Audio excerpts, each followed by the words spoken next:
నిన్న క్యాబినెట్లో రాష్ట్ర మంత్రివర్గ సమావేశంలో ముఖ్యమంత్రి గారు అధ్యక్షం జరిగిన సమావేశంలో కడప జిల్లా పేరును మళ్ళీ పునరుద్ధరిస్తూ తీసుకుంటున్న నిర్ణయాన్ని కడప జిల్లా తరపున కడప ప్రజల తరపున ముఖ్యమంత్రి గారికి ప్రభుత్వానికి ధన్యవాదాలు తెలుపుతూ ఉన్నాం. మరీ ముఖ్యంగా కడప జిల్లాకు దాదాపు 200 నుంచి 300 సంవత్సరాల చరిత్ర ఉంది. 3 నదుల ఈ కడప జిల్లాలో పారుతున్నాయి. పెన్నా, బహుదా, అదేవిధంగా పాపాగ్ని నదులు. ఒకవైపు ఒంటిమిట్ట కోదండ రామాలయం, ఇంకోవైపు గండి క్షేత్రం, ఇటు పాపికొండలు, అటు నల్లమల ఫారెస్టు, గండి క్షేత్రం, అమీన్పేట్ పెద్ద దర్గా, మరియాపురం చర్చి, ఒక టూరిజం హబ్గా కడపలో ఉంది. అదేవిధంగా న్యాచురల్గా ఫామ్ అయిన గండికోట జలాశయము, ఇటువంటి అన్ని ప్రసిద్ధిగాంచిన కడప జిల్లాను ఒక వ్యక్తుల పేర్లు పెడుతూ గతంలో తీసుకున్న నిర్ణయం తీవ్ర వ్యతిరేకత వచ్చింది ప్రజల్లో. దాన్ని ఈరోజు ఎంతోమంది వ్యక్తుల నుంచి, సంస్థల నుంచి, ఒక సీనియర్ సిటిజన్స్ నుంచి, సమాజ స్పృహను కాంక్షించే వ్యక్తుల నుంచి అనేక రకాల కంప్లైంట్లు కూడా కడపను మళ్ళీ పునరుద్ధరిస్తూ తీసుకోవాలనే నిర్ణయం అని చెప్పి ముఖ్యమంత్రి గారి దృష్టికి తీసుకుపోయిన తర్వాత నిన్న క్యాబినెట్లో కడపను మళ్ళీ చేరుస్తూ నిర్ణయం తీసుకున్నారు. ఇది చాలా హర్షణీయం. అదేవిధంగా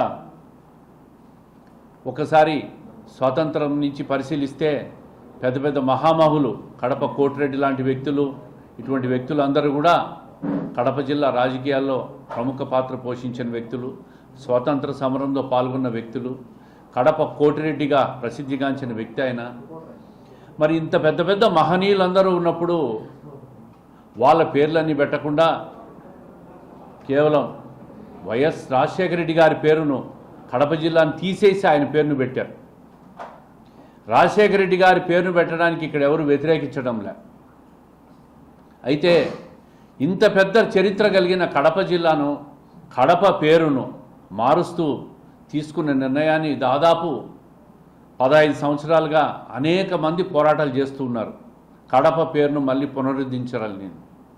మనం తిరుమలకు పోతే చరిత్రలో చెప్తూ ఉంటారు, ప్రతి చోట తిరుమలకు పోవాలంటే తిరుమల తొలి గడప కడప, దేవుని కడప అని. సో దేవుని కడపకు వచ్చి వెంకటేశ్వర స్వామి దర్శనం చేసుకొని తిరుమలకు పోతూ ఉంటారు. మరి అంత పెద్ద ప్రసిద్ధిగాంచిన కడపను, దేవుని గడపను, కడప పేరును తొలగిస్తూ తీసుకున్న నిర్ణయం, గతంలో తీసుకున్న నిర్ణయం చాలా దురదృష్టం అని చెప్పి తెలియజేస్తున్నా. ఈ విధంగా నగరాలకు, సిటీలకు వ్యక్తుల పేర్లు పెట్టుకుంటా పోతే న్యూఢిల్లీకి జవహర్లాల్ నెహ్రూ పేరు ఎప్పుడో పెట్టిండాల. అదేవిధంగా మిగతా ప్రాంతాలకు వాజ్పేయి గారి పేర్లు, ఇందిరాగాంధీ పేర్లు ఇవన్నీ పెట్టుకుంటూ పోయి ఉండొచ్చు. కానీ వాళ్ళు ఎప్పుడు కూడా కేంద్రంలో కూడా అటువంటి పనులు చేయలే. చరిత్రలో ఉన్న పేర్లనే మళ్ళీ మారుస్తూ మెడ్రాస్గా ఉన్నదాన్ని చన్నపట్నం అని చెప్పి చెన్నై అని, అదేవిధంగా అలహాబాదును ప్రయోగరాజ్ అని, ఇట్లా పేర్లని, చరిత్రలో ఉన్న పేర్లు మళ్ళీ పునరుద్ధరిస్తూ చేశారు. మరి 15 సంవత్సరాల కిందట రాజశేఖర రెడ్డి గారి మరణానంతరం ఆయన కడప జిల్లాకు చేసినాడు సేవలు అని చెప్పి ఆయన పేరును తీసుకొచ్చారు. దాంట్లో కడపను తీసేశారు. కడపను పునరుద్ధరించమనే గతంలో 15 సంవత్సరాలుగా అనేక పోరాటాలు జరిగినాయి. ఇదే విధంగా మీరు ఒకసారి చూస్తే పొట్టి శ్రీరాములు గారు 1953లో మద్రాసు రాష్ట్రం నుంచి విడిపోయి తెలుగు రాష్ట్రంగా ఆంధ్ర రాష్ట్రం ఏర్పడాలని చెప్పి ఆయన పోరాటం చేసి తెలుగు రాష్ట్రం ఏర్పడినప్పుడు కూడా నెల్లూరుకు ఆయన పేరు పెడితే ఈరోజు కూడా పొట్టి శ్రీరాములు నెల్లూరు జిల్లాగా ఉంది, కానీ నెల్లూరు జిల్లా పేరును పూర్తిగా తీసేయలే.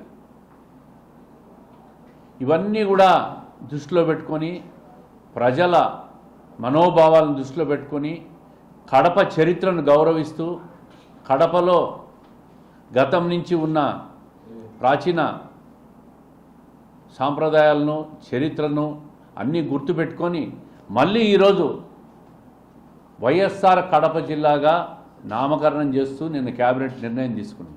ఈ సందర్భంగా నేను ఒక విషయం చెప్తా ఉండా. రాజశేఖర రెడ్డి గారి మీద గౌరవంతోనే చంద్రబాబు నాయుడు గారు ఈరోజు ఆయన పేరు తొలగిస్తే ఈ జిల్లాకు ఆయన కూడా సేవలు చేశాడు, ఆయన పేరు తొలగించకూడదని చెప్పి వైఎస్ఆర్ కడప జిల్లాగా పునరుద్ధరించడం జరిగిందని చెప్పి జిల్లా ప్రజలకు వైఎస్ఆర్ కాంగ్రెస్ పార్టీ వాళ్ళకు కూడా తెలియజేస్తూ ఉండా. మీరు కూడా కడపను గౌరవించండి, కడపను కడపగా ఉంచండి.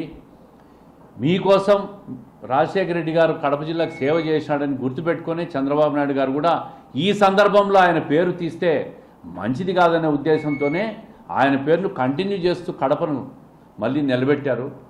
దీని మీద ప్రతి ఒక్కరూ కూడా అన్ని రాజకీయ పార్టీలు కూడా స్వాగతిస్తూ ఉన్నాయి. ఈ నిర్ణయాన్ని ప్రజా సంఘాలు స్వాగతిస్తూ ఉన్నాయి. సీనియర్ సిటిజన్స్ కానీ అదేవిధంగా సమాజ స్పృహను కాంక్షించే ప్రతి వ్యక్తి కూడా నిన్న ప్రభుత్వం తీసుకునే నిర్ణయాన్ని స్వాగతిస్తూ ఉన్నాయి. మీరు కూడా వైఎస్ఆర్ కాంగ్రెస్ పార్టీ వాళ్ళు కూడా ఈ నిర్ణయాన్ని స్వాగతించాల్సిందిగా కోరుకుంటున్నాం. స్వాగతిస్తే కడప ప్రజలు కూడా, కడప జిల్లా ప్రజలు కూడా మిమ్మల్ని కూడా మంచి చూపుతో చూస్తారు. దీన్ని ఎవరు కూడా రాజకీయం చేయొద్దండి.